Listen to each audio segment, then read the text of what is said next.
आप बच्चों कैसे हो? अच्छे हो? मैं भी अच्छी हूँ। अच्छा, अब हम लोगों ने हिंदी में काम करना शुरू किया था पार्ट 2 का तोते का जन्मदिन। हमने पहले सारांश पढ़ा, उसके बारे में जाना, तोते अलग अलग पक्षियों की विशेषता जानी, और उसके बाद हमने कहानी पढ़ा। मुझे पता है आप सबने ये कहानी को 2 बार तो पढ़ी होगी और अच्छे से कहानी को समझा होगा। तो उसके बाद आप लोगों ने नए शब्द लिख लिए होंगे और शब्दार्थ लिख लिए होंगे, ठीक है ना। अब हम कहानी से कहानी क्योंकि आपने पढ़ा है और समझा है, तो अब आपको इन प्रश्नों के उत्तर देने में परेशानी नहीं होगी। फिर भी एक बार मैं आप लोगों से बताती हूँ, ये सारे प्रश्न आप अपने नोटबुक में, हिंदी की नोटबुक में लिखेंगे और इनके उत्तर लिखेंगे, ठीक है। ये सारे प्रश्न मैं दे रही हूँ, इन प्रश्नों के उत्तर आप हिंदी की नोटबुक में लिखेंगे और मुझे उसकी पिक्चर भेजेंगे, ठीक है। तो हमारा था और आप ऐसे ही लिखेंगे पार्ट 2 तोते का जन्मदिन, फिर एक एक लाइन छोड़ करके आप प्रश्न उत्तर लिखेंगे। उसके बाद फिर आप प्रश्न लिखेंगे, ठीक है। तो मैं पहला प्रश्न पढ़ रही हूँ। पहला प्रश्न है, कोटर के भीतर किसका जोड़ा रहता था? कोटर के भीतर किसका जोड़ा रहता था? तो हम क्या लिखेंगे इसका उत्तर? इसका उत्तर हम लिखेंगे, कोटर के भीतर तोता और तोती का जोड़ा रहता था। तोता और तोती का जोड़ा रहता था। अब दूसरा प्रश्न है हमारा। दूसरा प्रश्न देखिए, तोता तोती का कोटर किस पेड़ पर था? तोता और तोती का जो कोटर था वो कौन से पेड़ पर था? कौन सा फल उस पे लगता था? तो हम इसका उत्तर लिखेंगे, तोता तोती का कोटर आम के पेड़ पर था। तोता तोती का कोटर आम के पेड़ पर था। गो। ओके, अब हम प्रश्न 3 पे आएंगे। प्रश्न 3 है, किसका जन्मदिन आने वाला था? किसका जन्मदिन आने वाला था? तोते का। तो हम लिखेंगे, तोते का जन्मदिन आने वाला था। यहाँ प्रश्न 3 का उत्तर होगा, तोते का जन्मदिन आने वाला था।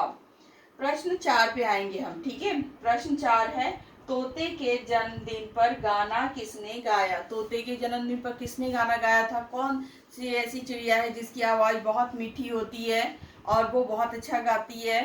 तो वो है कोयल। तो हम इस प्रश्न का उत्तर लिखेंगे, तोते के जन्मदिन पर कोयल ने गाना गाया।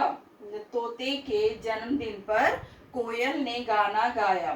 फिर है हमारा प्रश्न 5, तोते के जन्मदिन पर नाच किसने दिखाया? कौन सा ऐसा पक्षी है जो बहुत अच्छा नाचता है? उसके पंख बहुत ही सुंदर होते हैं और हम उसको घर में भी लगाते हैं। और पता है, एक भगवान भी अपने ऊपर वो लगाते हैं अपने मुकुट में। कौन सा पक्षी है? मोर। मोर के पंख को कृष्ण भगवान लगाते हैं ना अपने मुकुट में, और वो बहुत अच्छा नाच दिखाता है, अपने पूरे पंख फैला करके नाच दिखाता है। तो हम इस प्रश्न 5 का उत्तर लिखेंगे, तोते के जन्मदिन पर नाच मोर ने दिखाया। या लिखेंगे, तोते के जन्मदिन पर मोर ने नाच दिखाया, ठीक है। तोते के जन्मदिन पर मोर ने नाच दिखाया, ठीक है। उसके बाद प्रश्न 6 है, तोते के जन्मदिन पर ढोलक किसने बजाया? तोते के जन्मदिन पर ढोलक किसने बजाया था? बताइए। मैना ने। तो हम लिखेंगे, तोते के जन्मदिन पर ढोलक मैना ने बजाया, ठीक है। गो। अब हमारा अगला प्रश्न है प्रश्न 7, तोते के जन्मदिन पर खीर किसने बनाया? तोते के जन्मदिन पर खीर किसने बनाया था? तोते के जन्मदिन पर तोती ने खीर बनाया था, ठीक है। और प्रश्न 8 है, कौवा कहाँ रहता था? कौवा कहाँ रहता था? तो कौवा उसी आम के पेड़ पर एक ऊंची डाल पे रहता था। कौवा जो है वो उसी आम के पेड़ पर ऊंची डाल पर रहता था। उसके बाद है प्रश्न 9, कौवे ने किसके आने की सूचना दी? कौवे ने किसके आने की सूचना दी थी? बताओ। बताओ किसने किसके आने की सूचना दी थी? कौन सी चिड़िया है? उन्होंने, कौवे ने बुलबुल के आने की सूचना दी थी। कौवे ने बुलबुल के आने की सूचना दी थी।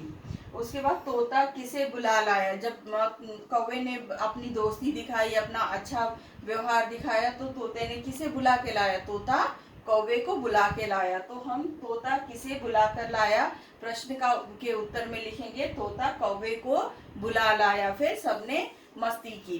ठीक है, तो इन प्रश्नों के उत्तर आप लिखेंगे और इसकी